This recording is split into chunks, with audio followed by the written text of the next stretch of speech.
ಈ ಹಿರೇಬಗನಾಳ ಸೇರಿದಂತೆ ಕೊಪ್ಪಳ ಜಿಲ್ಲೆಯ ಈ 16 ಊರುಗಳ ಜನ ಇವತ್ತು ದಯಾಮರಣಕ್ಕಾಗಿ ಅರ್ಜಿಯನ್ನು ಸಲ್ಲಿಸಿದ್ದಾರೆ. ಯಾಕಂತ ಹೇಳಿದ್ರೆ ಈ 16 ಊರುಗಳಲ್ಲಿ ತಲೆ ಎತ್ತಿರುವಂತಹ ನಾಯಿ ಕೊಡೆಗಳಂತೆ ತಲೆ ಎತ್ತಿರುವಂತಹ ಈ ಫ್ಯಾಕ್ಟರಿಗಳು ಸ್ಪಾಂಜ್ ಐರನ್ ಸೇರಿದಂತೆ ಕೆಮಿಕಲ್ ಸೇರಿದಂತೆ ಬೇರೆ ಬೇರೆ ತಯಾರು ಮಾಡುವಂಥ ವಸ್ತುಗಳನ್ನು ತಯಾರು ಮಾಡುವಂಥ ಫ್ಯಾಕ್ಟರಿಗಳು ಅದು ಬೇರೆ ಯಾರ ಫ್ಯಾಕ್ಟ್ರಿಗಳು ಅಲ್ಲ, ನಮ್ಮ ಜನಪ್ರತಿನಿಧಿಗಳ ಫ್ಯಾಕ್ಟ್ರಿಗಳೇ. ನಾವು ಆರಿಸಿ ಕಳಿಸಿದಂಥ ಜನಪ್ರತಿನಿಧಿಗಳ ಫ್ಯಾಕ್ಟರಿಗಳೇ. ಆ ಫ್ಯಾಕ್ಟರಿಗಳಿಂದ ಹೊರಬರುವಂಥ ಆ ಬುಸು ಬುಸು ಹೊಗೆ ಜೊತೆಗೆ ಆ ಧೂಳಿತ್ತಲ್ಲ, ಈ ಭಾಗದ ರೈತರ ಬದುಕನ್ನೇ ಹೈರಾಣಾಗಿಸಿಬಿಟ್ಟಿದೆ. ನಾನೀಗ ರಿಯಾಲಿಟಿ ಏನು ಅನ್ನೋದನ್ನು ತೋರಿಸೋದಕ್ಕೆ ನಿಮಗೆ ಹಿರೇಬಗನಾಳ ಅನ್ನುವಂಥ ಊರಿಗೆ ಬಂದಿದ್ದೀನಿ. ಇಲ್ಲಿ ಬಂದು ಕೂತಂತಹ ಧೂಳಿತ್ತಲ್ಲ, ಇದನ್ನು ಯಾರೂ ಕೂಡ ಕಟಾವು ಮಾಡೋದಕ್ಕೂ ಬರೋದಿಲ್ಲ, ಮತ್ತು ಮಾರ್ಕೆಟಿಗೆ ಹೋದರೆ ಇದಕ್ಕೆ ಬೆಲೆಯೂ ಇಲ್ಲ. ಈ ಬಿಳಿ ಪೇಪರ್ ಹೇಗೆ ಕರೆ ಆಗುತ್ತೆ ಅನ್ನೋದನ್ನು ತೋರಿಸ್ತೀನಿ ನೋಡಿ.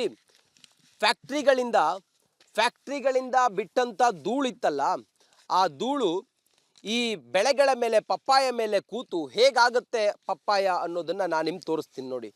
ಬಿಳಿಯ ಪೇಪರ್ ಈಗ ಹೇಗಾಗಿದೆ ಅನ್ನುವ ಚಿತ್ರಣವನ್ನು ರಿಪಬ್ಲಿಕ್ ಕನ್ನಡ ಗ್ರೌಂಡ್ ರಿಯಾಲಿಟಿಯನ್ನು ನಿಮ್ಗೆ ತೋರಿಸುತ್ತೆ ನೋಡಿ. ಇಲ್ಲಿನ ಜನ ಯಾಕೆ ಇವತ್ತು ಕಣ್ಣೀರು ಹಾಕ್ತಾ ಇದ್ದಾರೆ, ಈ ಕಣ್ಣೀರು ಅಂತ ನಾವು ಯಾಕೆ ಹೇಳ್ತಾ ಇದ್ದೀವಿ ಅಂತ ಕೇಳಿದರೆ, ಯಾಕೆ ಇಂಥ ಸಬ್ಜೆಕ್ಟನ್ನು ನಾವು ಇವತ್ತಿಷ್ಟು ನಿಮಗೆ ತುಂಬ ತೀಕ್ಷ್ಣವಾಗಿ ತೋರಿಸ್ತಿದ್ದೀವಿ ಅಂತ ಕೇಳಿದರೆ ನೋಡಿ, ಇದು ಇಲ್ಲಿನ ಚಿತ್ರಣ, ಇದು ಇಲ್ಲಿನ ರೈತರ ಪರಿಸ್ಥಿತಿ.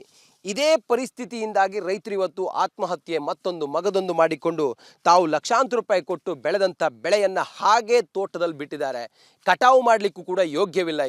ಈ ಬೆಳೆಯನ್ನು ತಿಂದರೆ ಕಾಯಿಲೆ ಕಸಾಲೆಗಳಿಗೆ ತುತ್ತಾಗ್ತಾ ಇದ್ದಾರೆ. ಕೊಪ್ಪಳ ಒಂದೇ ಜಿಲ್ಲೆಯಲ್ಲಿ ಸುಮಾರು 1,500ಕ್ಕೂ ಹೆಚ್ಚು ಕ್ಯಾನ್ಸರ್ ಪೇಷಂಟ್ಗಳಿದ್ದಾರೆ.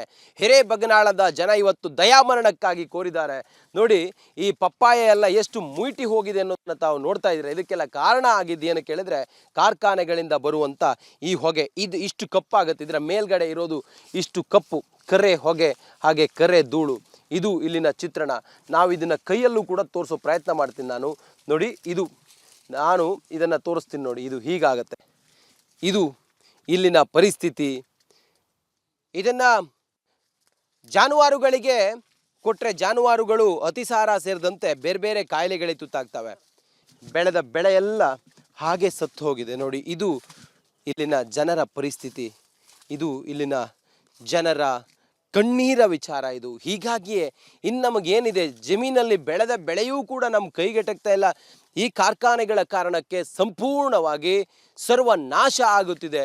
ಹೀಗಾಗಿ ನಮಗೆ ದಯಾಮರಣ ಕೊಡಿ ಅಂಥೇಳಿ ರೈತರು ಕೇಳ್ತಾ ಇದ್ದಾರೆ.